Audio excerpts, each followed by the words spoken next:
This podcast does not provide medical advice. The information included but not limited to any videos, texts, graphics, image materials, or any programs or consultations contained within this podcast are for information purposes only. The podcast does not constitute providing medical advice or professional services. It does not constitute a patient-physician relationship. If you have medical concerns, please seek out your private physician, or if you feel you have a medical emergency, please contact 911.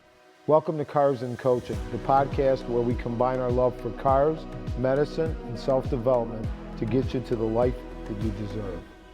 Hey guys, welcome to another episode of Cars and Coaching, where we take our passion for medicine, our passion for cars and self-development, and wrap those all together with our guests and try to actually get you to learn some things. Today my guest is Dr. Joel Wussow.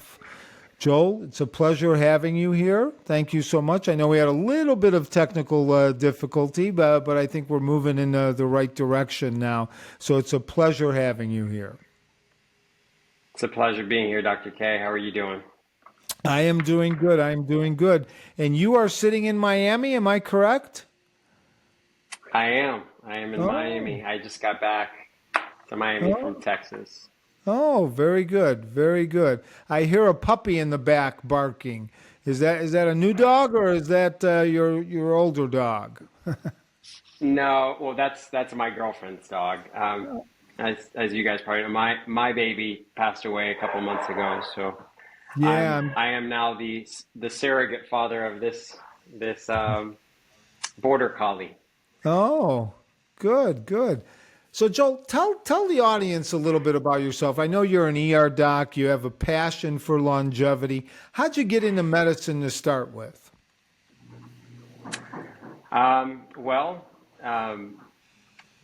start, I guess first, believe it or not, I actually did pharmaceutical sales before I went into medicine. I always thought that I was going to do medicine, and then I kind of got sucked in. This was back in 2005.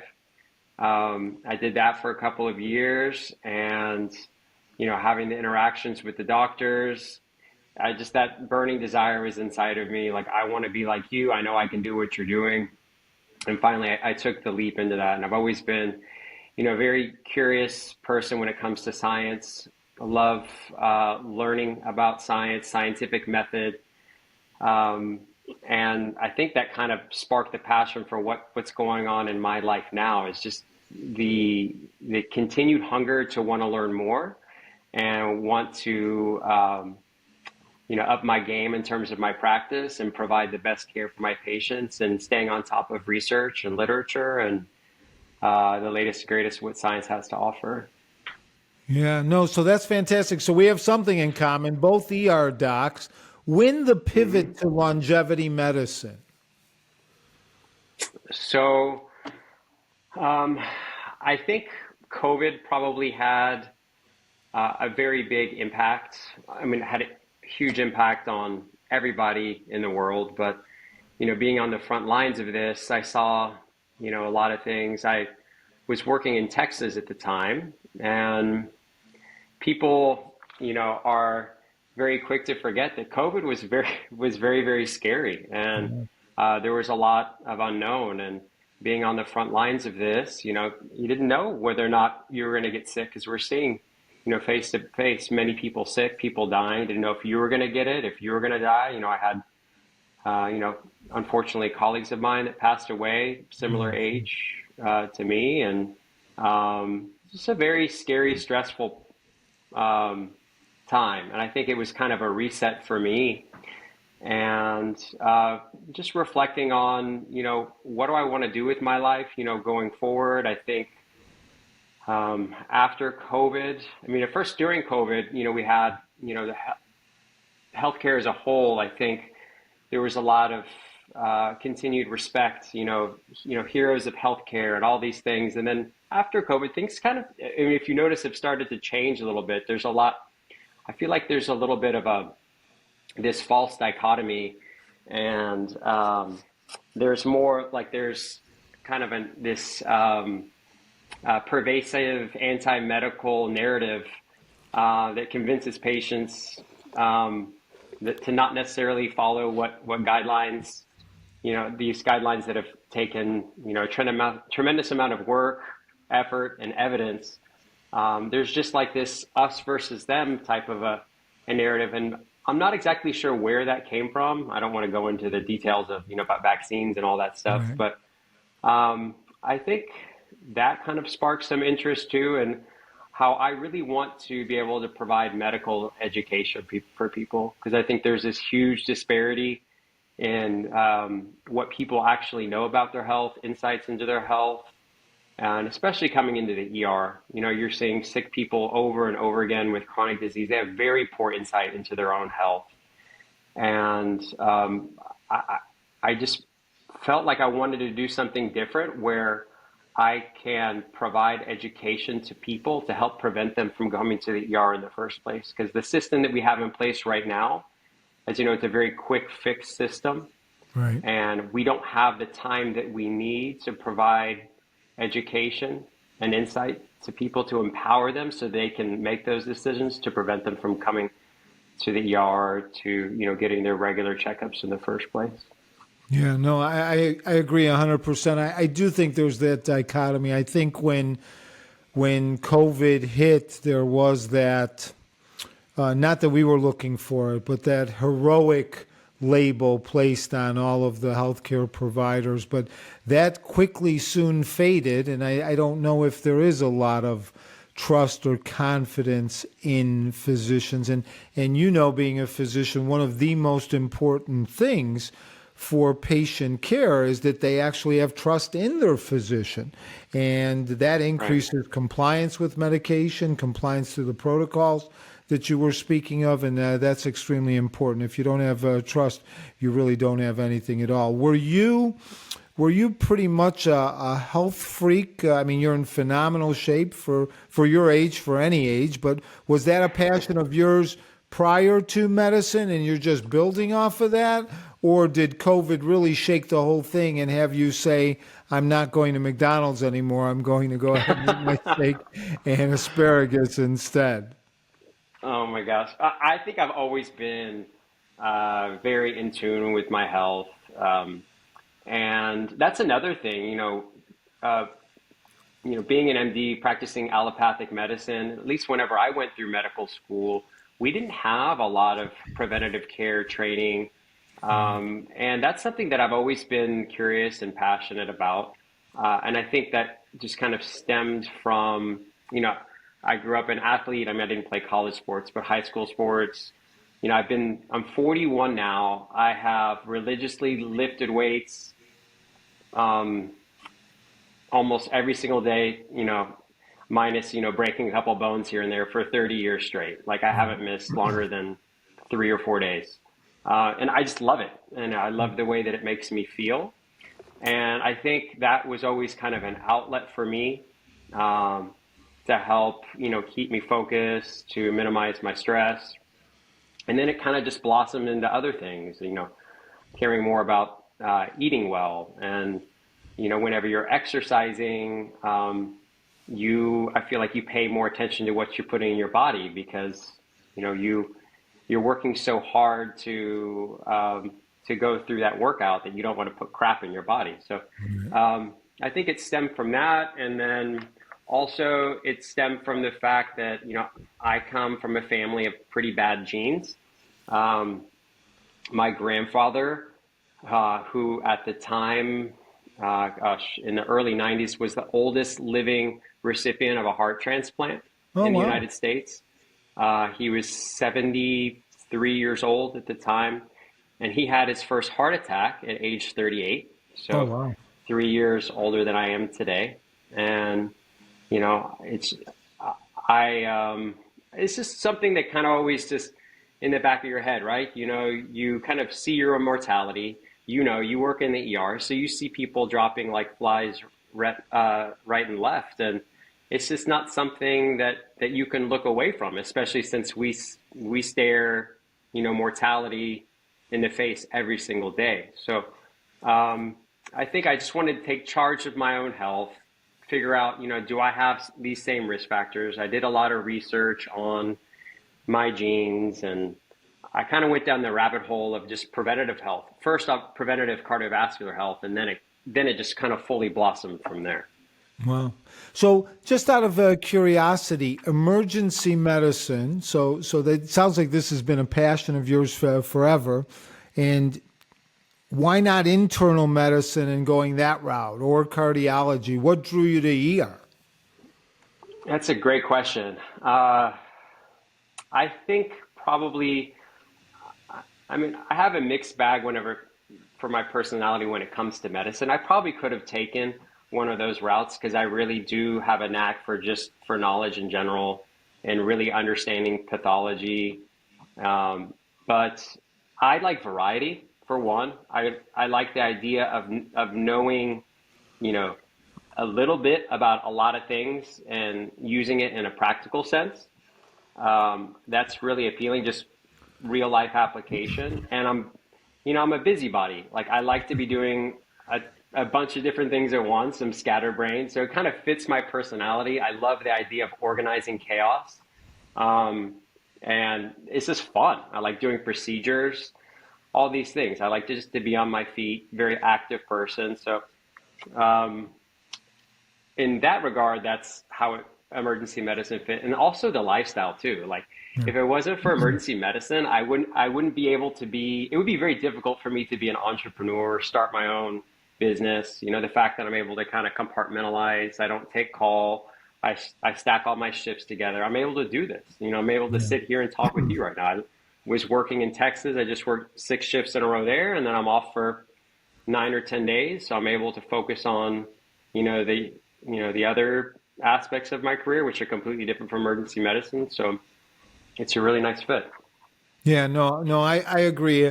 For those, I think I may have mentioned it on the podcast. I did definitely on Instagram. I originally wanted to be a plastic surgeon, and as luck happened, a couple ER spots opened up, and they asked, and this is a long time ago before you were born. No, you were born, but it was a long time ago. ER was still in its infancy, and I says, yeah, I'll give it a shot, as opposed to internal medicine, and really fell in love with it. I think from an ER perspective, what's beautiful is you're right.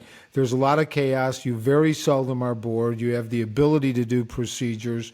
You have the ability to make quick decisions. And I think it's a different kind of style, obviously, than internal medicine. But, something you touched on earlier in the conversation, and you were talking about being an allopathic physician and an MD. The difference is I'm a DO, so a little bit more about the whole body structure, right? Sure. The osteopathic principle is a little bit different, but still, even from that perspective, even though we learn osteopathy, I do agree with you with one thing. Nutrition and preventative medicine just really doesn't exist in the medical curriculum, at least when I was going to school. And now I think they're touching on it a little bit more, but it isn't there, right? So you'll hear people constantly talk about sick care as opposed to preventative care. And when you look at the state of health in the United States, things are not really improving. Despite all of our advances, I think over 70% of Americans are overweight now. Over 50% of teenagers are overweight. There is a 50% of people have type 2 diabetes or are pre-diabetic. I think that's something like 30% of young adults are pre-diabetic. So even though we're getting smarter, it doesn't seem like we're getting healthier as a mass. Then I think there's this other component, such as yourself, and we're going to touch on this, right?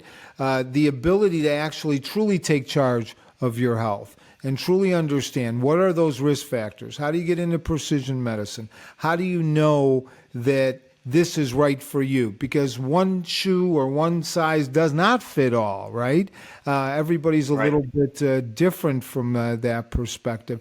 Interested in your thoughts, because you're doing kind of this dual role. You have this company that's helping people get extremely healthy, and the ER is never going to go away, right? Because you're always going to have accidents, heart attacks, and things of that nature. Why do you think from a medical perspective, and this is probably a loaded question, I don't think we're going to come up with an answer, but why is there that lack of desire to really teach that preventative care? Do you think it's just lack of time? Because I know we don't have a lot of time in the ER. We got 10 minutes, right? Yeah. How much, depending on who we have, we really can't educate them in the ER. And I think you mentioned that. Yeah, I mean, I think you're spot on. I think there are many different layers to it, but that's probably the biggest obstacle that we face, and not just emergency medicine. Emergency medicine is probably the furthest in the extreme of in terms of face time that you have with a patient, and then you're dealing with somebody that's, you're dealing with people with full-blown chronic disease, and they're symptomatic, sometimes very sick or dying. So that's usually not the place to try to create an intervention, right? Correct. So, but that being said, yes, I think time is a huge factor, because unfortunately, and I mean, I really hope, that we'll see this in the next decade where insurance companies, or maybe insurance companies won't even exist, or they'll just restructure how they're doing it. But everything that is billed by insurance companies has nothing to do with preventative care. There's no ICD-10 for anything related to disease prevention. So it's sad, but there is no incentive for your doctor to do that, for one, because they don't get paid for it. Now, that shouldn't be the only reason why you do it, but if you're only allotted just a very short period of time with the patients, how do you expect to have that conversation? Because that takes time. It takes time. It takes effort. It's much easier just to, throw some pills at a patient. They have the diagnoses and say, go read this or that and get on your way. Because that's, in the short period of time that you have, you can't really do a whole lot more than just that. So that's kind of why, I mean, I'm starting to do social media now. I've been doing it now for a little over a year. It's fun for me. It's like I'm building my own, yes, I'm building my own personal brand, but I don't really look at it like that. It's more so like a collage of my experiences and things that I learned that I want to be able to educate the public on, and hopefully articulate it in a way that makes sense for people that have zero science background, so they can, maybe not necessarily, be experts on the topic, but at least they can say, oh, okay, well, that's interesting. And they can read up more on it and at least, get the ball rolling and get some excitement around, you really do need to, if you want to avoid getting all these chronic diseases, you have to be looking at them well before you're symptomatic. So, I don't know, we kind of got off track a little bit, but yes, as far as I think that it's the time, and I also think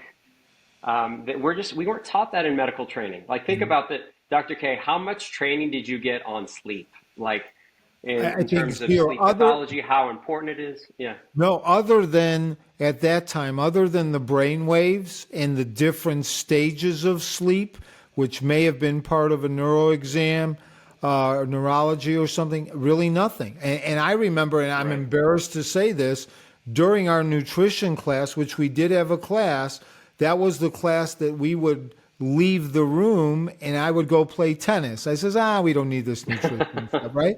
I mean, really, and you think about it, I joke, but look at the hospital cafeterias, right? Oh my God. I mean, I know the Docs Lounge, when I became CMO, I changed the Docs Lounge and tried to get healthy food in there.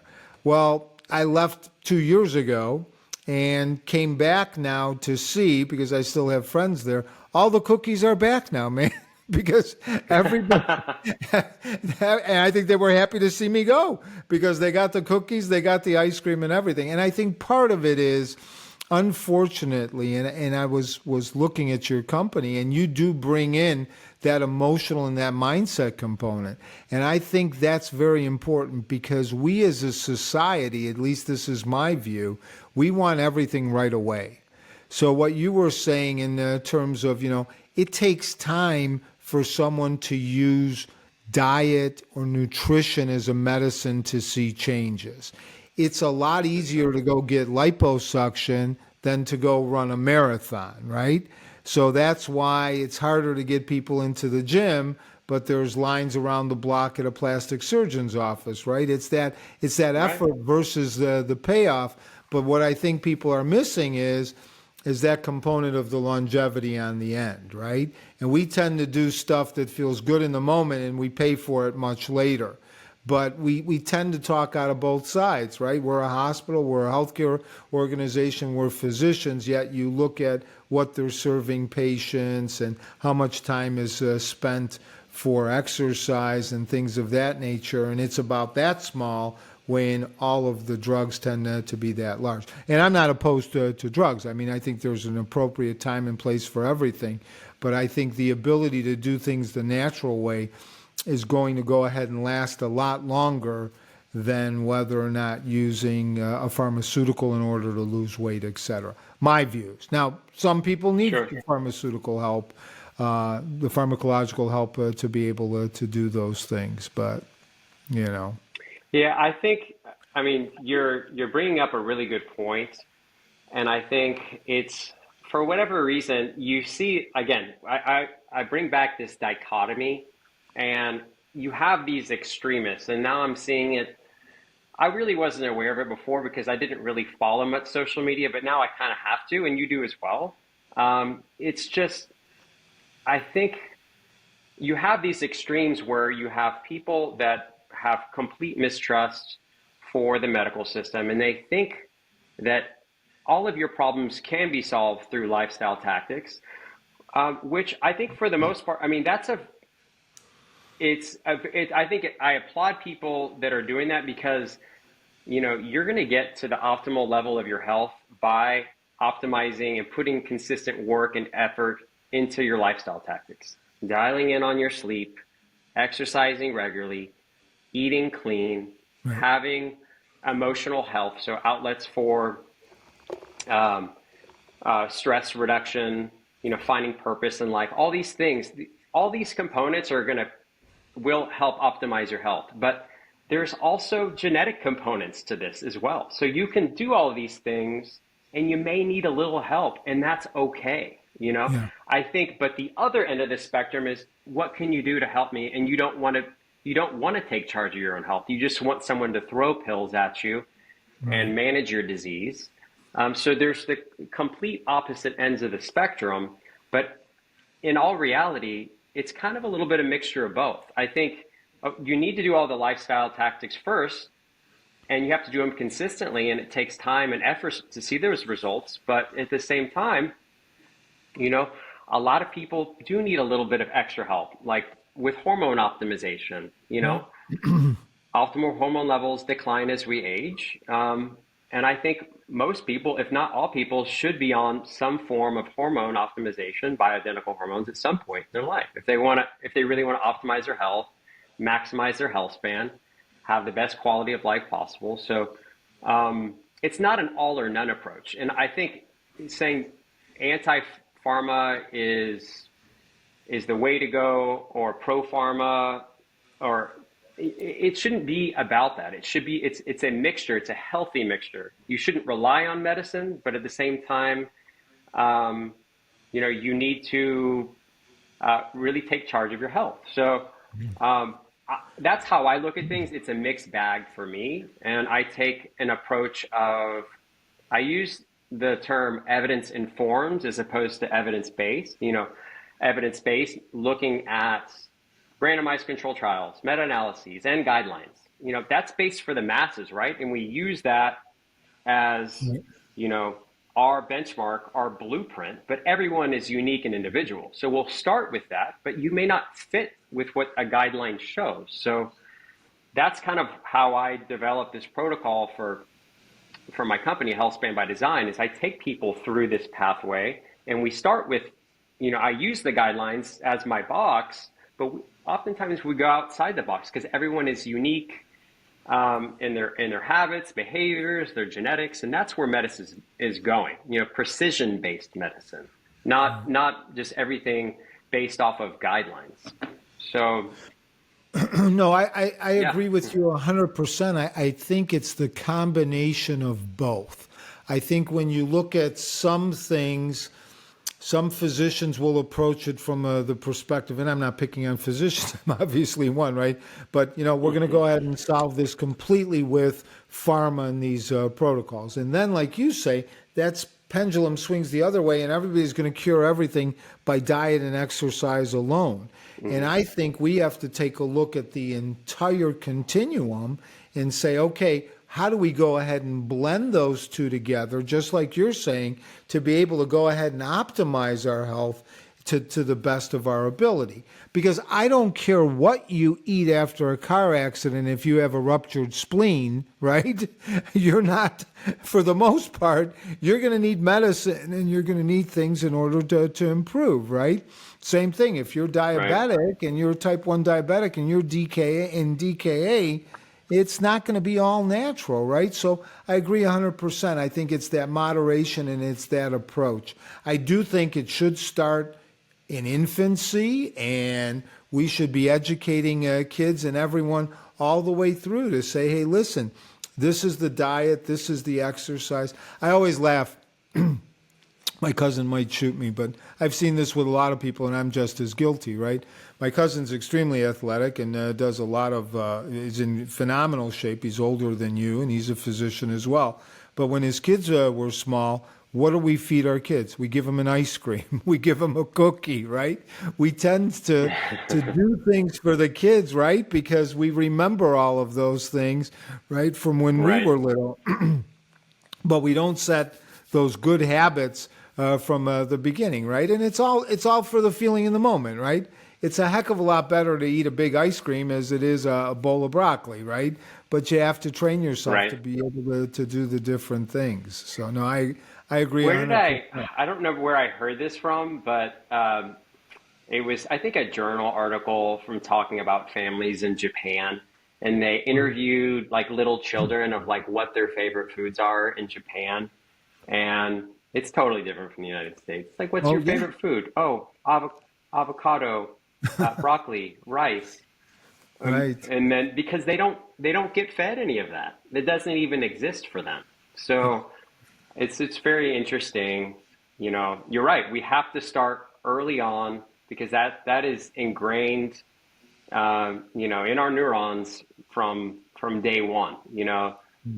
That process of reward, you're rewarding someone with a piece of processed crap, that's a sense of pleasure. It's just ingrained from day one, and it's not something that we're trying to, it's not intentional. We're not trying to harm, our loved ones, but in all reality, it starts right there. Right. No. It's the habits that you have from the beginning, and the important part is we tend to discount the future, and if you discount the future, you're going to just go ahead and do what you feel is right in the present. Very interested on the name of your company because I don't think everyone's going to understand the difference, and maybe you could just touch base on it between lifespan and Healthspan. Right, two different terms that are used now all over, and for those of our listeners that don't understand the difference, if you'd be kind enough to explain that. Sure. So lifespan, as it sounds, how long you live. And healthspan simply is how well you live while you're living. So the quality of your life while you live. And there's a huge difference because there is this big disparity between lifespan and healthspan. In the United States, if you look at, the average, and don't quote me on this, but the average age of death in the United States is early mid 80s. But we see, we haven't really improved. We have increased lifespan somewhat, but we have not improved health span, meaning that as we get older, there is a significant gap in time where we have this rapid decline. We're still alive, but let's just call it like the 50% point of 100% of where you're at whenever you're feeling the best in your life, and 0% you're dead, 50% below that 50% point, it's a decade or more. And that's a big, big chunk of time. And we haven't sandwiched that gap at all. And I almost want to emphasize, what does it really matter how long you live if you're, if you're suffering or if your quality of life is crap, that is something that we really can move the needle on. I mean, can't necessarily promise that we're going to be able to increase lifespan with lifestyle tactics, which you probably will, but I can almost guarantee that you will improve and sandwich that gap of morbidity, between the ender ages of your life. Like the goal is just to fall off the cliff, right? Like you live to be 90 years old, and you're, the day before you're exercising, and you may have traveled to, Europe the week before, and you're able to carry your own bags and put them overhead in the bin. That's independence. That's great quality of life. And the goal is to be able to just have this, you just run off the cliff, not this like debilitating decade where you're just suffering. And that, unfortunately, we see so much of that in our society. That's what Healthspan is, maintaining quality of life. No, very, very, very well said. I appreciate that. And I agree 100%. Something you said caught my ear, right? What's the sense of living that long if, number one, you're debilitated, number two, you're incapacitated from a cognitive perspective, and you're in pain? That's not the name of the game. And the more healthy, the more active we could be, and the more we're able to be self-sufficient should be the ultimate goal. So, no, I agree. I know we were talking a little bit before we started running the tape. We talked a little bit about metabolic syndrome, which is something that's hitting a lot of people. As we were saying, 70+% of the adults in the United States are overweight. 30 or 50% of the kids are overweight. What's metabolic syndrome, and how can we control that to be able to go ahead and actually improve our lives? Well, in simple terms, metabolic syndrome is our arrows pointing towards signs of insulin resistance. And, insulin resistance meaning that your insulin's not functioning well, and the whole process being where first you don't see changes in your blood sugar, but your insulin's not working as well. And then you start your pancreas starts pushing out more insulin to compensate for that. And then finally it can't push out more insulin because it's tired. So then your blood sugar starts to rise, and, and it's this vicious cycle.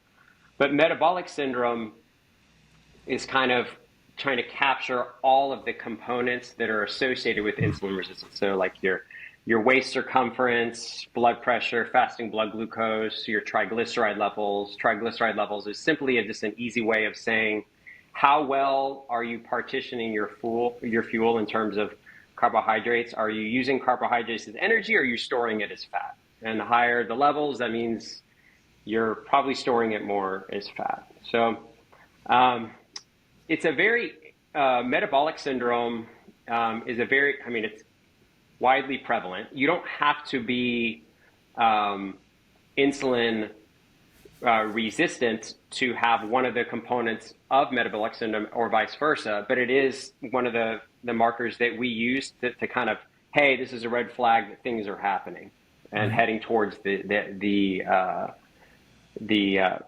idea that you're going to be getting insulin resistance, or you are insulin resistant. Yeah. No, and I think that's important.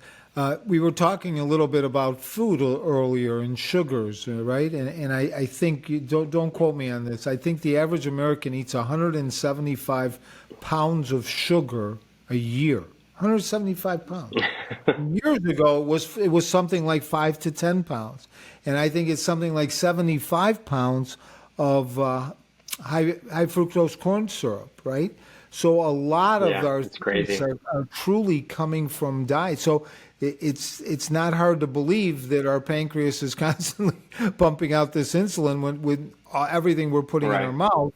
is a carb that requires that insulin to be able to go ahead and store it or to metabolize it properly. So going back to your company, and we kind of touched on this a little bit pre-call, if somebody comes to you, your approach towards health in the Healthspan company that you run, what are the different components? So you have nutrition, you have exercise. What do you take them through a gambit where you're actually looking at each piece of someone's life as opposed? Because I know, Sure. right? A trainer is going to hit you with the exercise. A nutritionist is going to hit you with nutrition. You know, somebody else might hit you with stress reduction. How do you approach a patient that signs up with your company? Okay, well, I have a couple of different options with Healthspan by Design. Some people just come in and they want like a prescription-based medicine because they know exactly what they want.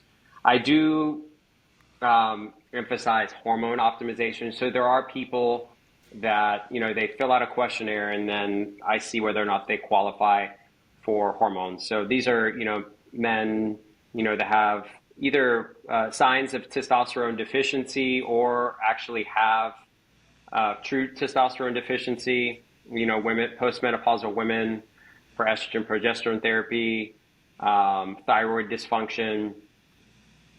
So I take that route. And then there are also patients that are wanting just to, hey, I want to optimize my health. Where do I begin? And then, so I send them a comprehensive health questionnaire that looks at a bunch of different lifestyle questions to see, you know, where they're at in terms of optimizing their lifestyle tactics. So, you know, how well you're sleeping, you know, what types of things are you eating? You know, what does your emotional health look like? And then I also run them through a series of questions to see if they're showing signs of hormone deficiencies, because oftentimes blood work doesn't necessarily tell us the story. Even if your levels are within normal limits, you still may have deficiencies with certain hormones. So I run them through that. And then people that are wanting, you know, a more comprehensive approach, I do a full panel of blood work that looks at over 70 different biomarkers, inflammatory markers, lipid profile, vitamin mineral deficiencies. I have a test called a cardiometabolic risk calculator that it's this wonderful test that looks at things, and forgive me for your audience, things like ApoB and Lp(a) and this thing called an LPIR score. And essentially what this does is it gives you an 8-year risk for diabetes, gives you a 10-year and a lifetime risk for heart disease. So we're looking at things very, very early in terms of disease prevention. And we're finding, I geek out on lipidology, and I've reached out to some world-renowned lipidologists that have come up with this cardiometabolic risk assessment. And one thing that's really interesting that I've learned as of recent, and we talk about metabolic syndrome, and we talk about cardiovascular health, and oftentimes people talk about how they're so compartmentalized and they're not related, but they are very related. And you know, one thing that we know is that ApoB itself, independently of anything else, and the LDL particle number is a causative factor for plaque buildup and for heart disease. You don't need to have inflammation. You don't need to have like disruption or poor health to the blood vessel wall of your arteries. You don't need to have insulin resistance, but that doesn't mean that if you have insulin resistance, you can't get heart disease independently of ApoB. So they actually kind of feed off one another. Both of them are causative, and both of them work synergistically to cause heart disease. And we can actually see it in the LPIR score. So what happens in the LPIR score is we actually see changes in the components of these lipoproteins. So like LDL, HDL, LDL known as the bad particle or that holds cholesterol, and HDL, the good particle that holds cholesterol. They both hold cholesterol, but we actually see now with with this LPIR score using chromatography techniques, that the changes in these molecules in the LDL particles, they actually change in size. So the morphology changes, the size, the numbers change, and all of this is a precursor to insulin resistance well before fasting insulin starts, well before your fasting glucose. This is way more predictive than HOMA-IR, all these things. So it's interesting how your metabolic health and your lipid health, they intertwine with one another. And that's why, like, the whole, debate with the cholesterol debate, a lot of people talk about, well, oh, my LDL cholesterol is fine, but we're seeing all these events, so LDL cholesterol can't be causative, right? Well, that's in part true because LDL cholesterol is a surrogate. We now know that the better indicator for heart disease is looking at ApoB. And ApoB tags all of the atherogenic molecules, including LDL cholesterol. And this dichotomy that we're seeing, or this discordance that we're seeing, is the fact that people are getting more overweight, they're getting more and more insulin resistance, and what's happening is their LDL particle numbers are getting smaller and smaller and in more abundance. Therefore, when you measure their LDL cholesterol, which contains less cholesterol within the particles, is lower, but their particle number is actually higher. So that's where you see this big disparity. All these people with insulin resistance actually have very small LDL particles, hence they're holding less cholesterol inside those particles. So then you have this false notion that, oh, my LDL cholesterol is normal, therefore my risk is low. No, your risk is not low because your LDL particle number is actually still very high. And that's why ApoB is a better marker. So all this stuff blends together. Is it cholesterol? Is it insulin resistance? Actually, it's both. And they both independently can cause heart disease.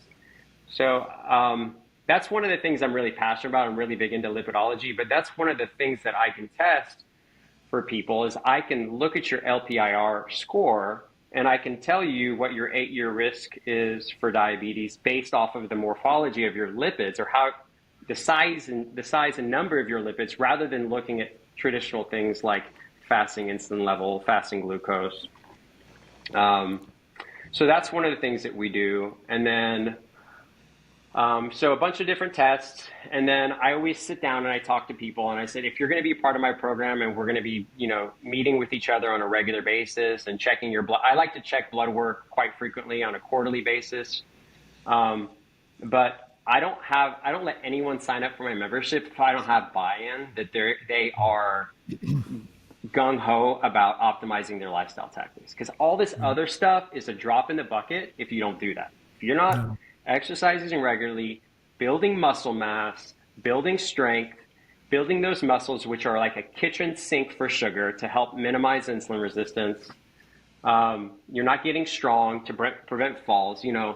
I believe it's 70, if you are above 65 years old, and you fall and you break your hip, the mortality rate, is huge for individuals. They don't even have to have other medical issues, because it's just the things that spiral from there. After you fall, you go to rehab, and you can get infections, and you don't recover, and then your muscles start to atrophy. All these things. So strength and balance, all this stuff is so important. Being able to grab onto something to help brace your fall, so whenever you don't have all this impact on your bones when you fall, all this is so important, right? And this all comes down to making sure that your quality of life is there. I don't want to just live; I want to be kicking ass whenever I'm living to the very end, right? No, that's the important that's piece. What it should all be about. No, I agree 100%. So it's a buy-in for lifestyle. It's a buy-in for lifestyle, and then from there, we go over everything. And sometimes you need supplementation, which is fine.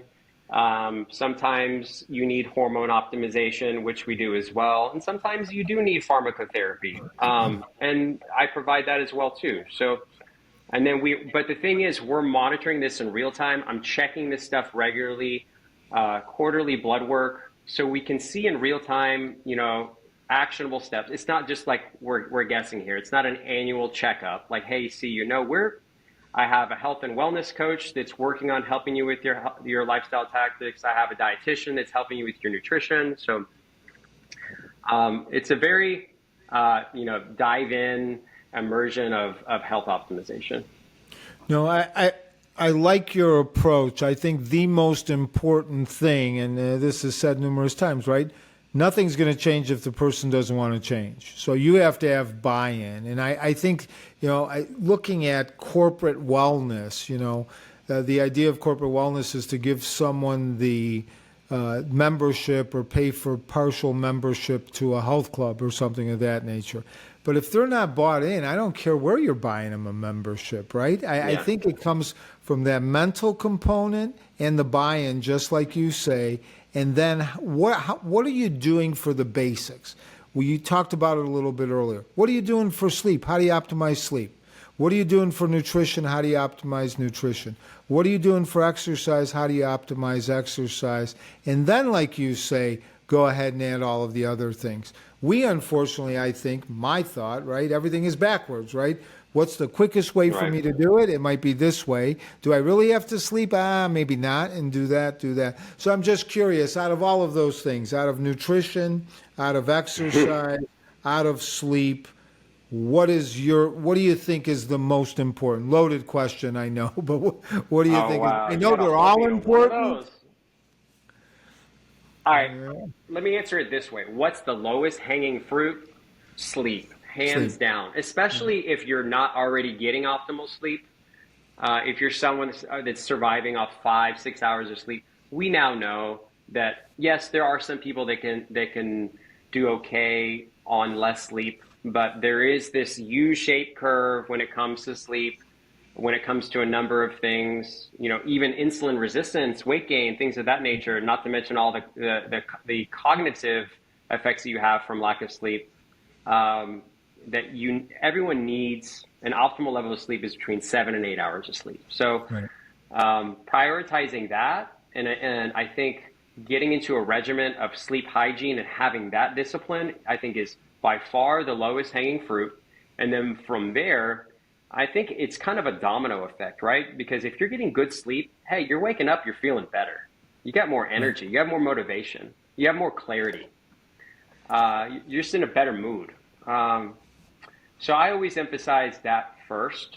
All the other things, I think you can improvise a little bit.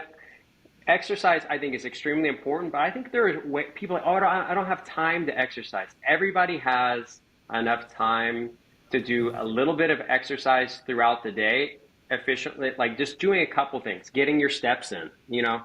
People can get your steps in, even doing just very small intervals of high intensity training, like even at your desk, just doing, a bunch of air squats for 2 minutes, 3 times a day, even shows improvement in your health.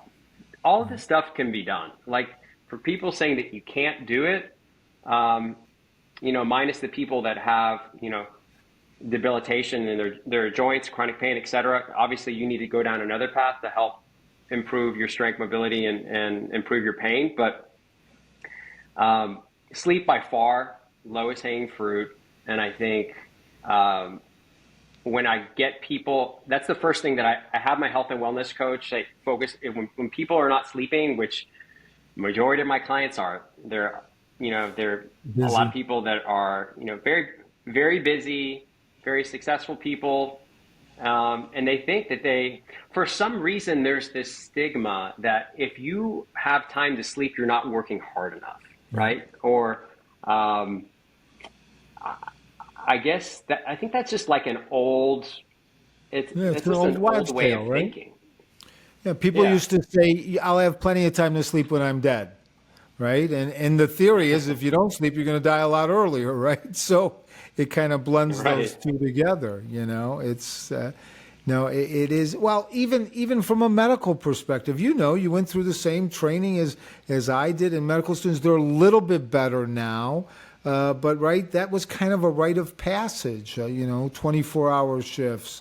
They're being on call all the time, and I think it's important from that perspective to truly understand that rest does do things. What you said is the key, right? Because you're well rested, you actually are coming to the table being able to go ahead and do things at a much higher level as opposed to not feeling Right. feeling 100% because you only had 4 hours of sleep, So, I'll tell you how much I care about sleep. So I've been practicing a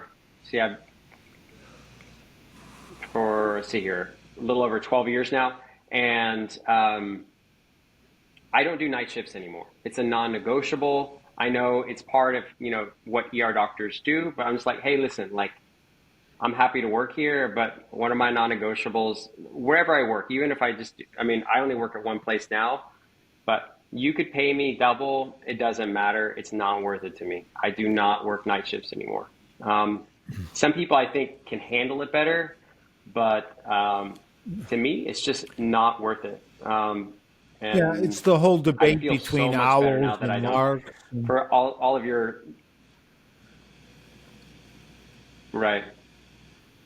And then just the switching back and forth. It's, our job is so difficult, right? Because we don't have this set schedule. We've got to work days, afternoons, and nights, and it's so hard. And, I'm living with my girlfriend now, and she's an early riser. And I like to be an early riser too, but I think she just doesn't understand the fact that, I fly from Texas in an hour time change. And then Right. I do work the mid shift where I get off at, 3 o'clock or 2 o'clock in the morning. But even then, like I've been working a string of those and I'm still trying to get my 8 hours of sleep. And then I come back to Florida and she wants me to wake up at, 6 a.m. with her. I'm like, I can't do that right away. I need like a little bit of time to adjust. So, Right.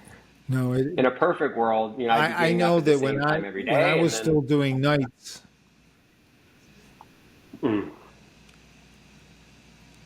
Oop, did I lose you? I said I know when I was No, doing you're- nights, you're- I could not. I couldn't handle it. I would wake up and I would actually have anxiety. I felt terrible doing 3 or 4 nights, flipping that over. And you're right. There's some people that they just can do it, and others cannot. And I'm like you. I could not do night shifts. Did not enjoy that by any stretch of the imagination. Not at all, in the least. I So always tell I the know we people that I talked work about. with, like, I'm really not. Go ahead. You there? No, Yes, I was yes. gonna say I always tell like my staff. I always tell my staff when I was working night shift, I was like, I promise I'm not a grumpy, angry person. It's so hard, right? Like working No. those night shifts, and it really it takes so much out of you. And I applaud the healthcare workers. We have to have people that work at nighttime, so it's not an option. But I don't advise if there's a way that you don't have to do it. I don't advise that for anybody. It's not worth your health. No, I agree, and it's funny when I was in the administrative role, a lot of times the disruptive physician were those that were on call all the time, and we know, like you were saying, it gets you grumpy. Why does it get you grumpy? I mean, they ran studies where they had people get intoxicated, legally intoxicated, versus sleep deprivation. The intoxicated people did better from a cognitive perspective, a motor skill perspective, than those that were sleep deprived, right? And you're going to get a disconnect between the amygdala and the prefrontal cortex, and you lose your inhibition. It's very easy to tell a nurse 3 a.m. where to get off, and then you have disruptive behavior. It's all a function. I agree with you 100%. Sleep is probably one of the most important things to tune in on first, and then probably nutrition as well as the exercise. So I think it's fascinating, Joel, from your approach to medicine. I think it's fascinating how you pivoted and kind of brought that in to your practice, doing ER as well as doing this. Now we always tend to forget a little bit about talking about cars, but part of the name of the We program got cars and coaching. So tell me what's your favorite car that you have now, young man? that I have now. Actually, I don't have anything special right now. I just purchased. I'm trying to be a little bit more, I guess, responsible with my finances now that I'm putting a lot of money towards this business, my baby. Right. So right now, I live in Miami. I wanted to get a convertible. I would have loved to have gotten, just a 911 turbo. I love Porsches. I love Porsche, and I love 911. So a 911 Cabriolet turbo would have been my choice, but I settled for an Audi A5 Oh, Cabriolet, which is nice. It's a nice little car to enjoy the beach. But before, I have had a guilty pleasure with cars. I have had a 911 in the past. That was probably my favorite car. Let's see, what else do I really enjoy? and you had the 911 What about you? recently, right? Wasn't that long ago, right? I had the 911 when I was living in Dallas. And Okay. I shoot myself in the foot for selling that car because I sold it like right in the middle of COVID. I bought a brand new 911, and then what I sold it for, and then I'm looking again for one. I'm like it's the same year and now it's 3 years later, and it's more expensive than what I sold it Yeah, for. no, that's how it always works. That I will tell you, being much older Yeah, than you, that I learned. And then when you do sell it and you look and you say, "Oh, I think I got a good price," and then all of a sudden, I know we got rid of our 458 Speciale, and we thought we did okay. No, we didn't, because now you look and they're 100,000 more than what I sold it yeah, for. But I think the important part is you got to enjoy whatever you do. You got to live in the moment. And like you say, you have to have that level of responsibility. But at the same time, if you deprive yourself, you don't know what tomorrow holds, you know? So you might as well do a that's little true. bit where you're having some enjoyment, you know? So, Well, what about you? Like you're the car guy. I see a different car yeah, on we every have single day on your videos. What's your favorite? Out of all of my favorites, I have to agree with you brand wise. I mean, I like the Ferraris. I like the look of the Ferraris. There's comfort in the rolls and things of that nature. But as a daily driver and having all of the Okay. characteristics of a sports car, it's got to be Porsche too. And I don't think I would have said that a few years ago, but I truly enjoy the Porsches that we have. And even we've got not right now, we only have a 993. The 96 993, and I enjoy driving that. That's gated, but we had the GT3, and I enjoyed that as well. We had the GT3 RS. Porsche is just a different feel. To me, it feels more Right. planted. So if I had to pick, it probably would be a Porsche, but it's always hard for me to pick because I like the Mercedes too. I like the AMG GT. I like the SLS. So. And sometimes I just drive a Honda CRV, so I'm all over the board. Well, Joel, I love this it. is this has been a joy talking to you. How can people follow you on Instagram and YouTube? So my Instagram handle is Dr. Joel MD. And my website is healthspanbydesign.co. But Dr. Joel MD, you can find me on all platforms. No, beautiful, beautiful, and I'm sure as long as you're willing, I would love to have you on periodically to talk about longevity and see how your company is Of doing. And course. it's been an absolute joy having you on. So, It's been great, Dr. K. I appreciate you having me. no, my pleasure.